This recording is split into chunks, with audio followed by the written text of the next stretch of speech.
देवा ही माझी मिरासी, ठाव तुझ्या पायापासी, याचा धरीनाभिमान, करीना आपुले जतन. प्राप्त प्रसंगी होत असलेली कीर्तन रूपी सेवा, सेवेकरता निवडलेला अभंग देहू निवासी महाराष्ट्र भूषण 5व्या वेदाचे निर्माते श्रीमंत श्री जगद्गुरु तुकोबाराय यांचा आयुष्यभर भगवान परमात्म्याची सेवा केल्याच्या नंतर भगवंताच्या पायाशी कायम स्वरूपी ठिकाणा मिळावा. आणि हा जर ठिकाणा मिळालाच तर आम्हाला त्याचा अभिमान असेल. आमच्या वाडवडिलांनी देवा तुझी सेवा करता करता आपला जीव समर्पित केला आणि वडिलांनी घालून दिलेली चालवत असलेली ही जुनाट सेवा आम्हीही चालवत राहू असं सांगणारा 4 चरणाचा अभंगाच्या सेवेकरता निवडलेला आहे. विठ्ठला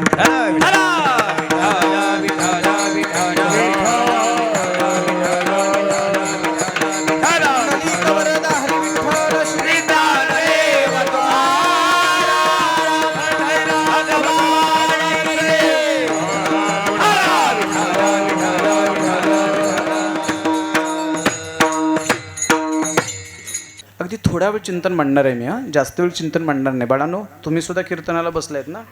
तुम्हाला बसवलं का मनाने बसलात रे? हा, नक्की रोज बसता का आज बसलात?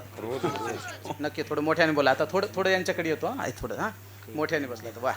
आणि ऐका माय बाप, ऐका, बऱ्याच गावामध्ये अशी लहान पोरं जर पुढं बसली तर गावातलं एखादं माणूस येतं, त्यांना फटके देतं, उचलून किंवा उठवून मागे लावतं. मला इथल्या गावकऱ्यांचं कौतुक वाटते की कमीत कमी ह्या लहान लेकरांनाही पुढे बसू देत आहेत. का पुढे बसू देत आहेत?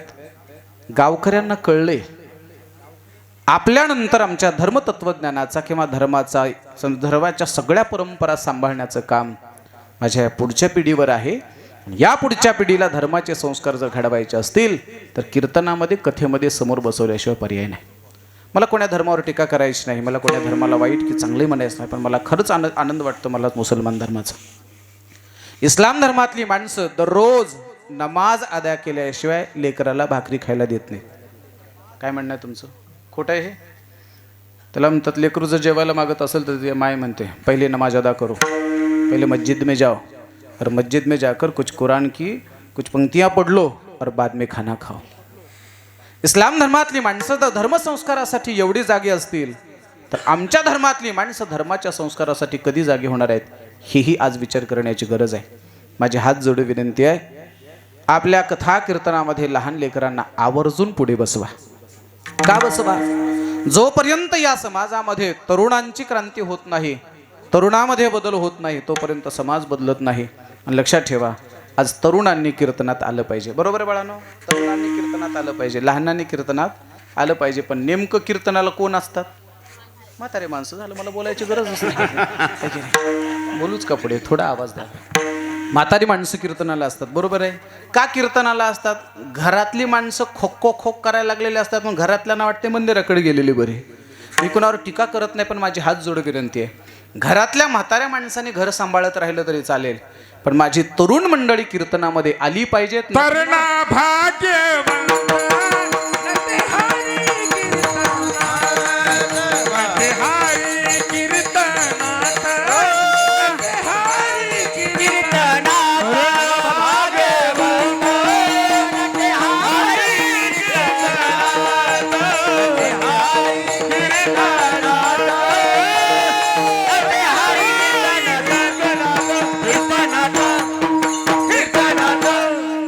कीर्तनाला कोणी आलं पाहिजे?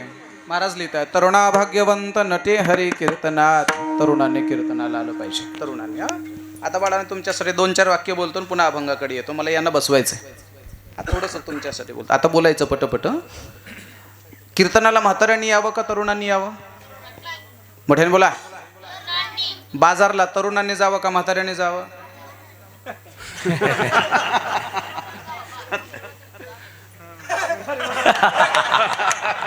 दोन पॅनल तयार केले मी. बोला बोला, मोकळ्या मनाने बोलायचं, काळजी करायचं कारण नाही. मी 11:30 वाजेपर्यंत इथे आहे, म्हणजे 11पर्यंत कीर्तन करणार आणि पुणे अर्धा तास. 11:30 पण टेन्शन घ्यायचं नाही. बोला पटापट बोला. बाजारला म्हाताऱ्याने जावं का तरुणांनी जावं? तरुणांनी जावं. पण सध्याच्या काळात बाजारला कोण चाललंय? तूच विरोधी पार्टीचं दिसतं हे आपल्या एकटंच विरोधी बोलतोय एखादी खरं बोलतायत. ऐका बाजारला कोणी जावं? तरुणांनी. पण सध्याच्या काळात बाजारला कोण चाललंय? म्हातारे. का बरं माहितीये का? का बरं? कोण म्हणलं एसटी फुकट? ऐका माय बाप, मी शासनावर टीका करतोय असं नाही. कोणी निर्णय घेतला मला त्याच्याशी काही घेणदेण नाही. मी तर असं म्हणेल या देशात म्हाताऱ्यांना एसटी फुकट करण्यापेक्षा या देशातली सगळी मेडिकल कॉलेज आणि इंजिनिअरिंग कॉलेज जर या देशातल्या तरुणांना फुकट दिली ना, या देशाचा विकास झाल्याशिवाय राहणार नाही. विठाला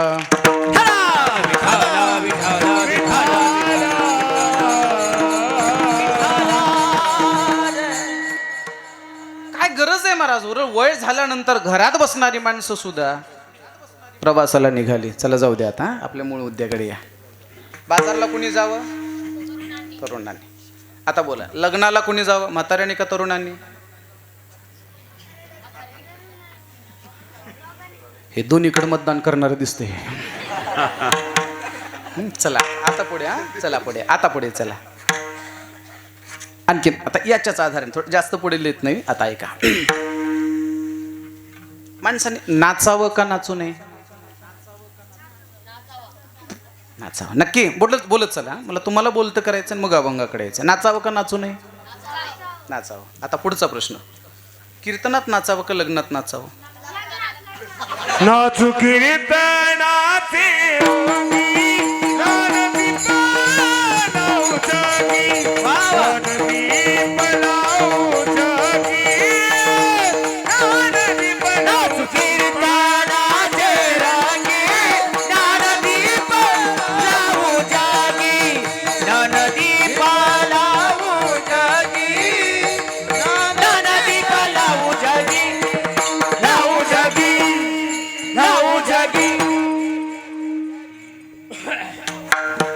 थोडी घाई झाली जरा मला. मुद्दाम तुम्हाला वाटलं असं लवकर याला विषयाकडे आणावं. थोडं बोलतो. आता थोडं प्रमाण सोडून बळवून बोला. लग्नाला कुणी नाचावं?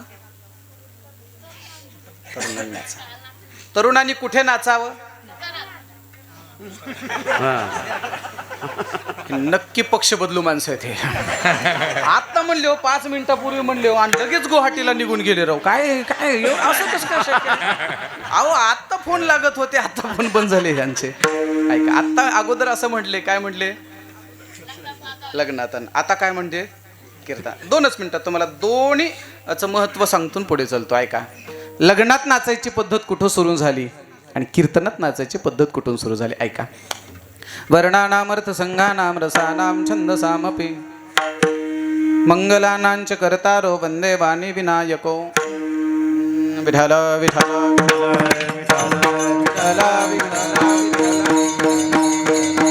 तुळशीदासजी रामायण लिहित आहेत. वर्णानाम अर्थ संघानाम रसानाम छंदसामपि मंगलानांच कर्तारो वंदे वाणी विनायको. भवानी शंकरो वंदे श्रद्धा विश्वास रूपिणौ.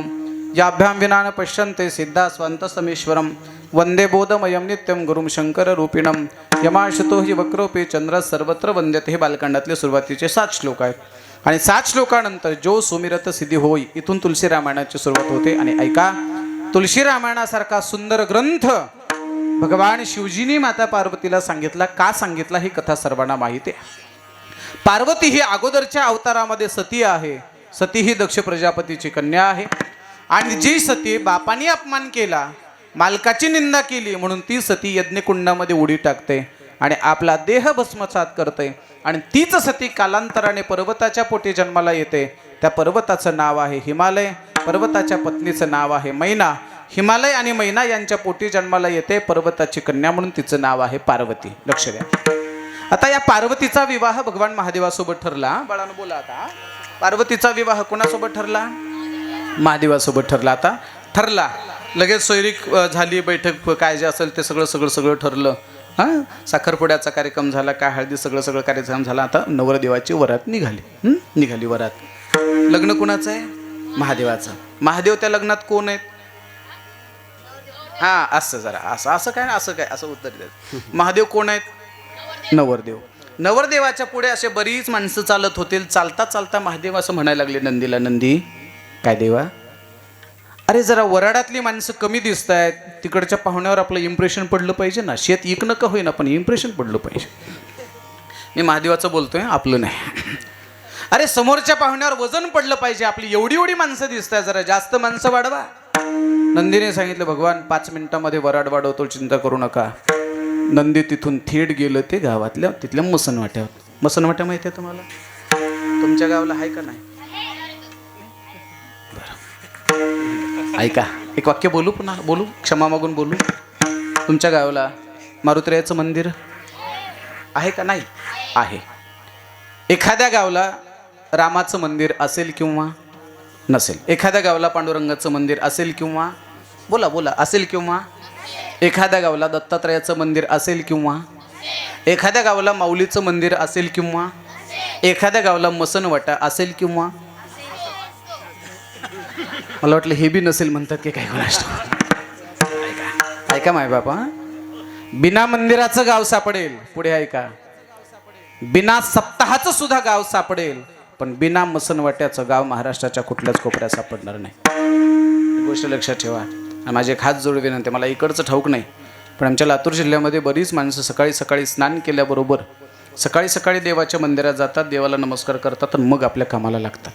इकडं बहुतेक माणसं तसं करतात. सकाळी सकाळी जावं, मारुतीरायाचं म्हणणं, जे कोणतं आपलं ग्रामदेवत असेल मंदिरात जावं, दर्शन करावून आपल्या कामाला लागावं. अपयश येत नाही. माझे हात जोड विनंती, उद्यापासून तुम्ही मंदिराकडची एखादी चक्कर कमी करा गड्या. एक चक्कर मसनवाट्यात जाऊन येत जा. जाऊन येत जा मायबाप. विनोद म्हणून नाही. का मसनवाट्याकडे जायचं सांगू का? त्या मसनवाट्याकडे गेलं की आपल्याला आठवतंय, 50 एकराचा सातबारा जरी माझ्या नावचा असला तरी मला इथंच आणून जाळणार आहेत. कितीही मोठा बंगला जरी असला, कितीही मोठा वाडा असला तरी मला मसनवाट्यातच जाळणार आहेत. मग माझी हक्काची सातबारा जर मसनवाट्याची असेल तर विधभर हातभर जागेसाठी मी शेजाऱ्यासोबत बांध कशासाठी फोडायचा याची जाणीव होण्याकरता मसनवाट्यात गेलं पाहिजे. गेलं पाहिजे. माणसाने नेहमी आपल्या मरणाला आठवलं पाहिजे. नेहमी असं मरण डोळ्यासमोर ठेवलं पाहिजे. नेहमी. शांतीब्रह्म एकनाथ महाराजाकडे एक माणूस आला. शांतीब्रह्म एकनाथ महाराजांना म्हणायला लागला, महाराज तुम्ही एवढे शांत कसे काय? मला शांत व्हायचं आहे. महाराजांनी सांगितलं, याला असं सांगण्यापेक्षा थोडंसं वेगळ्या पद्धतीने सांगू, थोडं लक्ष द्या. नाथ महाराजांनी त्याचा हात पुढे घेतला आणि विशेषतः माझी संत महात्मे कधीच कोणाचा हात पाहत नाहीत आणि तुम्हालाही माझे हात जोडून विनंती आहे, हातावरच्या रेषावर विश्वास ठेवण्यापेक्षा कष्टाच्या रेखावर विश्वास ठेवा. तुमचं जीवन नाही उजळलं तर मग मला बोला. हातावरच्या रेषा भाग्याच्या आहेत आणि 8:30 वाजल्याशिवाय उठत नाही. काय होईल महाराज? हातावरची रेषा भाग्याची नसू द्या, पण तुम्ही जर कष्ट करत असाल, तुम्ही जर मेहनत करत असाल, तुम्ही जर अभ्यास करत असाल तर हाताच्या रेषेला सुद्धा एक दिवस बदलावं लागते महाराज. ही कष्टाची ताकद आहे. ऐका, नाथ महाराजांनी हाताची रेषा पाहिली आणि हाताची रेषा पाहता पाहता असे तोंडाचे थोडे वेगळे भाव केले, नाराजीचे भाव चेहऱ्यावर दाखवले. महाराजांना विचारलं, काय झालं महाराज? महाराजांनी सांगितलं, वेड्या, अरे तुझा हात नसता पाहिला तर बरं झालं असतं. म्हणजे काय झालं? अरे तुझ्या हाताच्या लेखावरून किंवा हाताच्या रेषेवरून मला असं लक्षात आले की आजपासून 7व्या दिवशी किंवा 8व्या दिवशी तुझा मृत्यू आहे. आज कोणता वार आहे? म्हणलं मंगळवार. सोमवारी रात्री 7 दिवसात तू मरणार आहे. तसं बोलले नाही, खोटं बोलले नाहीत महाराज. का सांगू का? मी असं म्हणेल की महाराज लोकांनी, आमच्यासारख्या लोकांनी समाजाला खोटं बोलूच नाही. आमचे गुरुजी एक वाक्य बोलायचे समाजाला. आता मोबाईलच्या सोय आहेत, नाही तर अगोदर एक वाक्य बोलायचे, महाराज आलेला कळावा नाहीतर कोण म्हणलं मेलेला कळावा. लोकांना म्हणायचे, कारण का जुन्या काळातले जे नियम होते ना महाराज, वर्षानुवर्ष चालायचे ते नियम. त्याच्यात मोबाईल नव्हता, संपर्क नव्हता. ठरलेल्या वेळेला कीर्तनकार यायचेच महाराज. उगा दुसऱ्याने 10-5 हजार जास्त देतो म्हटलं की पहिली तारीख कॅन्सल करणारी कीर्तनकार जुन्या काळात नव्हते. मला पुढेही बोलायचं तो आपल्या त्या विषयावर. नाथ महाराजांनी सांगितलं 7 दिवसात तू मरणार आहेस. आणि तसंही बारकाईने जर पाहिलं तर सगळे 7च दिवसात मरणार आहे. बऱ्याच वेळेला आम्ही कुठे कथा कीर्तनाला गेल्यानंतर लोक आम्हाला विचारतात, महाराज तुम्हाला काय भविष्य कळतं का? मी सांगत असतो, मला काय भविष्य कळत नाही. मला रामायण आणि भागवत सोडून दुसरं काही कळत नाही. पण आता बरेच लोक विचारायला लागलेत म्हणून मी बी आप्पा त्याचा थोडा अभ्यास केला आहे. कीर्तन झाल्यावर या सगळेजण 500-500 रुपये घेऊन सगळ्याचं भविष्य सांगतो. पण मी भविष्य असा तोंड चोपडेपणा सांगणारा माणूस नाही. हे तुम्हाला बरं वाटावं, सोन्यासारखा माणूस आहे, तू सगळ्याला मदत करतो, तुला कोणी कळत नाही, बायको म्हणजे हे हे असलं नाही आपल्याला पटत. मी एक असं भविष्य विचित्र सांगणार आहे, ते भविष्य ऐकल्यानंतर तुम्हाला नक्कीच माझा राग येणार आहे. ते भविष्य सांगून मला तुमची नाराजी ओढून घ्यायची नाही. तुम्ही सांगा म्हणला तर सांगतो, नाही तर पुढे जातो. सांगू? मोठी माणसं सांगू? पुन्हा मोठे मोठे डोळे करू नका. सांगू? महिला मंडळ सांगू? झोपल्या काय? सांगू का नको? सांगू ना? सांगू? सांगू? तुम्ही सगळे 7 दिवसात मरणार आहेत. नाही मरणार? 7च दिवसात मरणार. माझ्याकडून लिहून घ्या. फक्त थोडे थांबा जरा. मोठे मोठे डोळे करू नका माझ्याकडे. There are only 7 days for our life. No any special day for any special person. या जगातला कुठल्याच VIP माणसासाठी 8वा दिवस उजाडला नाही. आपण मरून मरून मेलो तर सोमवारी मरू. चुकला सोमवार तर मंगळवारी तर नक्कीच मरू. मंगळवारमधून हुकला तर बुधवारी जाणार म्हणजे जाणार. हुकलाच बुधवार तर गुरुवारी तुमचा नंबर निश्चित आहे. गुरुवार वाचवलंच देवारी तर शुक्रवारी तर जाणार. शुक्रवार हुकलाच तर शनिवार. शनिवार हुकलाच तर रविवारी ठरला म्हणजे ठरला. 7 दिवस सोडून 8वा दिवस आजपर्यंत कुठल्याच मोठ्या व्यक्तीसाठी तयार झाला नाही. आपण भागवत ऐकत आहात. राजा परीक्षितीचा उद्धार किती दिवसात झाला?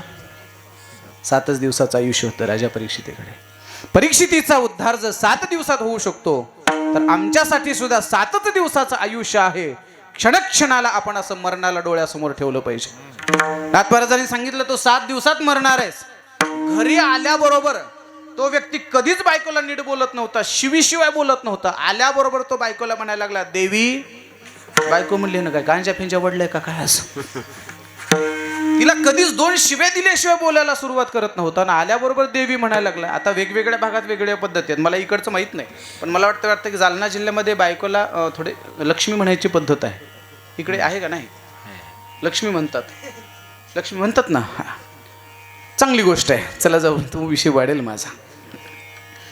कधीच शेजाऱ्याला रामराम करत नव्हता. जयहरी करत नव्हता. उठल्याबरोबर रामराम जयहरी. पाहुण्या रावळ्याला स्वतःहून फोन लावायला लागला. असे नातवंड छपके दिले असे राहत नव्हता, पण त्यांना जवळ घ्यायला लागला. 2 गोळ्या चॉकलेट, गोळ्या बिस्किट. आमच्या वारकरी जर निघाले तर 2-4 शिव्या द्यायचा, पण त्या वारकऱ्यांना सुद्धा जयहरी माऊली काही लागलं तर सांगा. लोक म्हणले याला गुण कोणाचा आला? त्याने एकच विचार केला की आता आपल्याला जगायचं किती दिवस? 7 दिवस. असं करता करता पहिला दिवस निघून गेला. वय वर्ष 70 झालं होतं, पण 70 वर्षात कधी पंढरपूर पाहिलं नव्हतं. चला म्हणलं पंढरपूरला जाऊ. एसटी फुकट होती. एसटीत बसलं आणि गेला पंढरपूरला. पंढरपूरला गेला. काय असेल ते सगळं दर्शन केलं. असं 2-3 दिवस तिकडे राहिला. तसंच म्हणलं आळंदी जाऊ. 6 दिवस सगळ्या तीर्थयात्रा केल्या. आयुष्यभर जेवढ्या तीर्थयात्रा केल्या नव्हत्या सगळी देवधर्म केले. आणि शेवटच्या दिवशी सकाळी सकाळी गावात आला. योगायोगाने गावात अखंड हरिनाम सप्ताह चालू होता. सप्ताहाचा त्याचा 36चा आकडा होता. पण सकाळी उठल्याबरोबर पहाटे 3 वाजताच उठला. आणि उठल्याबरोबर पांडुरंगाला उठवायला लागला. उठा पांडुरंगा आता दर्शन झाली, आता वेळ सरली निद्रेची वेळा. काकडा म्हणायला लागला. काकडा संपला. लगेच 7 वाजता विष्णू सहस्रनाम पाठाला सुरुवात. हरि ओम. यस्य स्मरण मात्रेण जन्म संसार बंधनात् विमुच्यते नमस्तस्मै विष्णवे प्रभ विष्णवे. वैशंपायन उवाच. कुठपर्यंत? सर्व प्रहरणायुधः सर्व प्रहरणायुधः. संपलं विष्णू सहस्रनाम. लगेच 7 वाजता ज्ञानेश्वरी पारायणाला बसला. कधीच मंदिराकडे आला नाही, पण पारायणाला सुरुवात. ओम नमोजी आद्या वेद प्रतिपाद्या जय जय स्वसंवेद्या आत्मरूपा देवा तुची गणेशू सकलार्थमती प्रकाशू मने निवृत्तेदासो अवधारी जोजी. हे शब्द ब्रह्म अशेष तेची मूर्ती सुवेश तेथ वर्णव पुनिर्दोष मिरवत्वसे स्मृती तेची अवयव देखा अंगिक भाव तेथ लावण्याची ठेव अर्थशोभा. 18 पुराणे तीची मणिभूषणे पदपद्धती खेवणे प्रमेय रत्नांची. 11 वाजेपर्यंत ज्ञानेश्वरी पारायण झालं. लगेच 11 वाजता लगेच समचरण दृष्टी विटेवरी साजिरी तेथे माझे हरी वृत्तारा हो. गाथा भजन. गाथा भजन. लोक म्हणले जेवायला चला. नको म्हणला पुन्हा वेळ भेटत नाही. विण्याचा पहारा लगेच घेतला महाराज. लगेच रामकृष्ण हरी रामकृष्ण हरी. 2 वाजता लगेच भागवताची कथा. जन्माद्यस्य तन्वयादितरतश्चार्तेषु विघ्नस्वराट् तेने ब्रह्मरदायादि कवये मुह्यन्ति यत्सूरयाः. 5 वाजेपर्यंत भागवत चालला. लोक म्हणले पंक्तीला बसा. नाही नाही वाढायचं कुणाच्या नशिबात आहे म्हणलं. वाढायला लागला. लगेच कसं तरी 6 वाजले की लगे हरिपाठ. देवाचे द्वारी उभाक्षण बरी. 7 वाजता हरिपाठ संपला ना संपला की पुन्हा जागा भेटत नाही म्हणून लगेच कीर्तनाला हजर. 11:30 वाजेपर्यंत कीर्तनात बसला. 12:15 वाजले सारखं रामकृष्ण हरी रामकृष्ण. नाथ महाराजाला विश्वास होता, रामकृष्ण हरी माझा शेवटचा दिवस आहे, आता 10-5 मिनिटात मी जाणार आहे. रामकृष्ण हरी रामकृष्ण हरी. 11:30 झाले, 12:15 झाले, 12ला 5 कमी. रामकृष्ण हरी रामकृष्ण हरी रामकृष्ण हरी रामकृष्ण हरी. 12 वाजून 1 मिनिट झाला की म्हणलं आता बघतो त्या नाथ महाराजाची. महाराज असून लबाड बोलले, संत असून लबाड बोलले. दुसऱ्या दिवशी सकाळीच उठलं आणि पैठण गाठलं. नाथ महाराजाला म्हणले, महाराज तुम्ही सांगितलं होतं 7 दिवसात मी मरणार आहे, 7 दिवस संपले तरी मी अजून जिवंत आहे, का खोटं बोललात सांगा. नाथ महाराजांना सांगितलं, वेड्या जाऊ दे म्हटले, माझं खरं आहे का खोटं आहे तो इमानदारीने सांग, या 7 दिवसात तू कसं वागलास. तो म्हणला, तुमच्यापेक्षा बी चांगलं. कळलं ना. नाथ महाराज म्हणले, ते वेड्या अरे 7 दिवसानंतर मरणार आहे हे तुला कळलं तर तू एवढा सज्जन झालास. मी तर 7 दिवसानंतर नाही, आता माझा मृत्यू येणार आहे, मी मरणाला आठवतो, मी मरणाचं स्मरण ठेवतो, म्हणून मी माझ्या जीवनात शांत आहे. बघा तुम्ही, जी माणसं मरणाला भीतात, जी माणसं मरणाला आठवतात, ती माणसं अशी शांत राहतात. म्हणून मी म्हटलं होतं की एक चक्कर मसनवाट्याकडे जाऊन येत जा. कळलं ना. माझ्या मुद्द्याकडे लक्ष द्या. आता माझा मुद्दा पूर्ण करतो. बाळानं बोला आता. बिना मसनवाट्याचं गाव सापडणार. तुमच्या गावात बी मसनवाटा आहे ना. आहे. चला. भगवान नंदी स्मशानभूमीत गेले. स्मशानभूमीतले सगळे भूत आणि वेताळ उठवले. चला म्हणले महादेवाच्या लग्नाला जायचं. ते सगळे भूत आणि वेताळ आले आणि महादेवाच्या लग्नात चालायला लागले. नुसते चालत नव्हते तर ते भूत वेताळ नाचती, वेताळ नाचती, भूत वेताळ वेताळ नाचती, भूत वेताळ वेताळ नाचती. हर्षयुक्त उमापती, हर्षयुक्त उमापती, हर्षयुक्त उमापती, हर्षयुक्त उमापती. सर्व रागम सर्व रागम सर्व रागम सर्व रागम सर्व रागम सर्व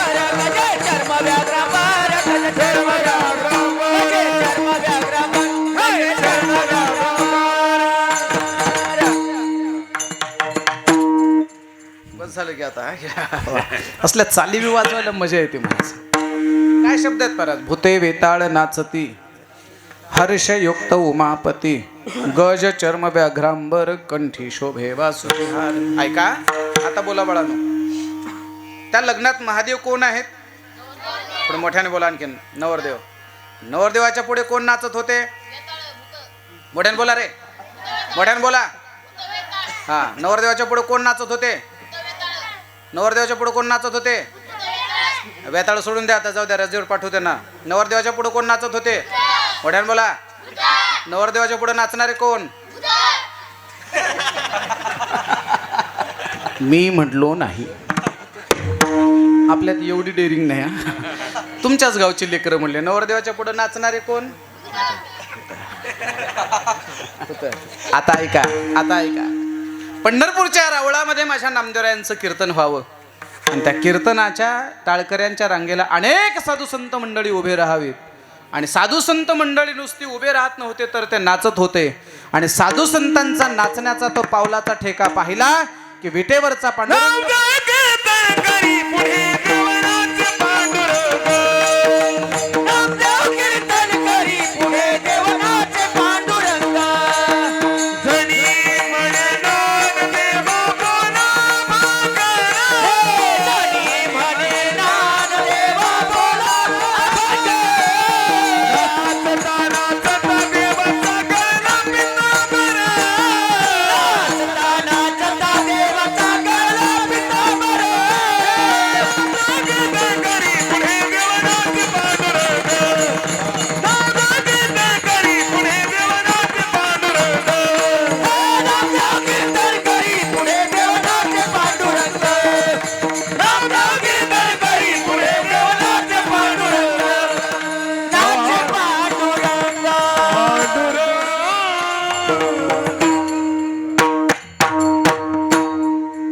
चांगलं प्रमाण म्हणल्यावर टाळ्या वाजवत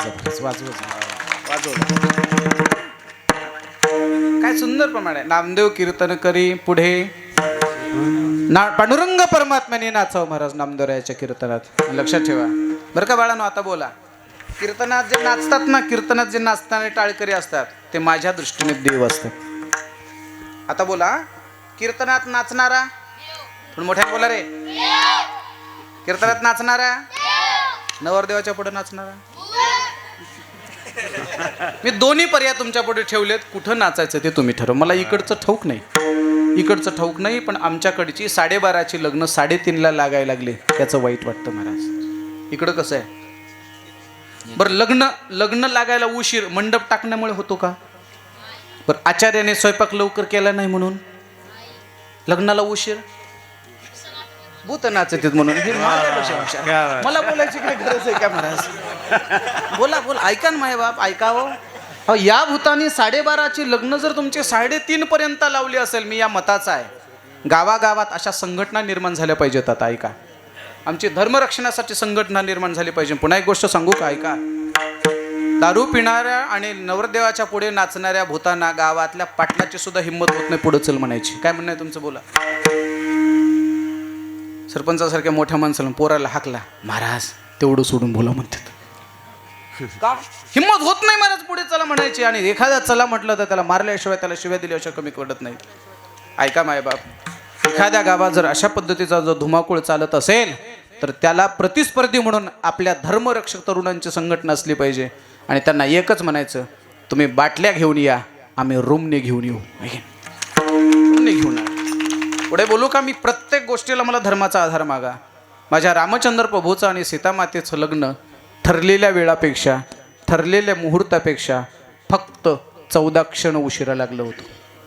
किती? 14 क्षण उशिरा लग्न लागलं. त्याचा परिणाम माहिती आहे काय झाला? 14 क्षण उशीर, 14 वर्षाचा वनवास. आमच्या लग्नाला 3-3 तास उशीर, वनवासच वनवास. विठाल विठाल.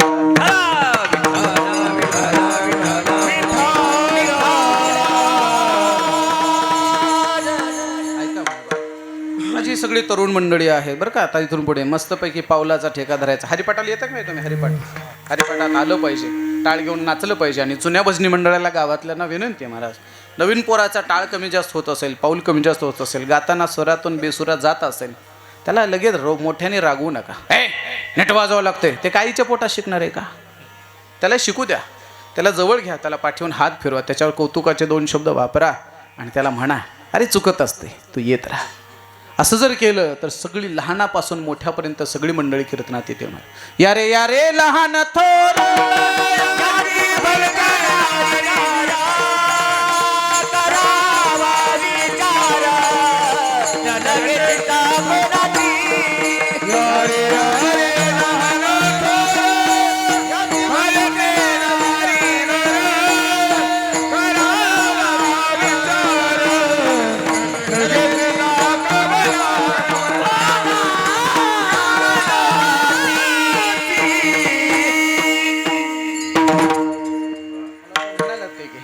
या रे लहान थोर, या ती भलत्या नारी नर लहानानी या थोरानी, या सगळ्यांनी कीर्तनात आलं पाहिजे. आणि हरिपाठाच्या वेळेला म्हणा किंवा ज्या ज्या वेळेला गावात दिंडी प्रदक्षिणा जर मिरवणूक असेल तर त्या वेळेला ज्ञानोबा तुकारामच्या भजनावर असं नाचलं पाहिजे. आणि मला नाचणारी माणसं फार आवडतात. ही लेकरं 2-4 नाचत होते, पण ती पुन्हा थंडीनं गारटली काही. नाचणारी माणसं मला फार आवडतात महाराज, फार आवडतात. आमच्याकडे एक माणूस महाराज 65-70 वर्ष वय असेल, असं वयस्कर माणूस, बाबाने विना घेतल्याने या वयातला माणूस असेल, या वयातला. एवढा बेधुंदून होऊन नाचत होतात. असं पुन्हा ते घाम यायला का म्हणून त्याने शर्ट काढलं, बनेलवर नाचायला लागला. मला एवढा आनंद वाटला. कीर्तन झाल्यावर मी कडकडून त्यांच्या जवळ गेलो. आप्पा असं कडकडून मिठी मारली. म्हटलं, बाबा माझं वय 42 वर्ष आहे, मला या वयात जेवढं नाचता येत नाही तेवढं वयात तुम्ही 65 वर्षात नाचता, काय कारण आहे? ते मला काय म्हणलं माहिती आहे का? महाराज, मला पहिल्यापासून संगीताच्या तालावर नाचायची सवय आहे. आता संगीताच्या तालावर म्हटल्यावर मला बरं वाटलं. संगीताच्या तालावर म्हटल्यानंतर मला वाटलं पखवाजाच्या, तबल्याच्या. 15 दिवसानंतर मला कळलं की संगीता त्याच्या बायकोचं नाव होतं. विठ्ठल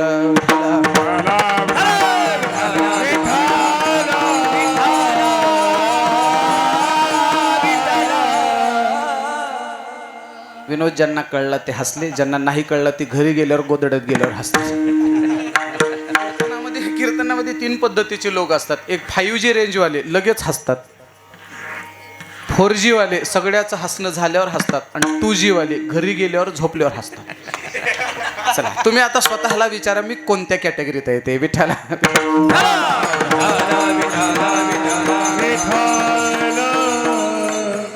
अरे नवर देवाच्या पुढे 10-5 रुपयाची बाटली पिऊन नाचण्यापेक्षा तुम्हाला नशाच करायचे असेल तर हरिनामाची नशा करा आणि माझ्या कीर्तनाच नाचा आणि ज्ञानाचा दिवा लावून नाचू कीर्तनाचे योगी, नाचू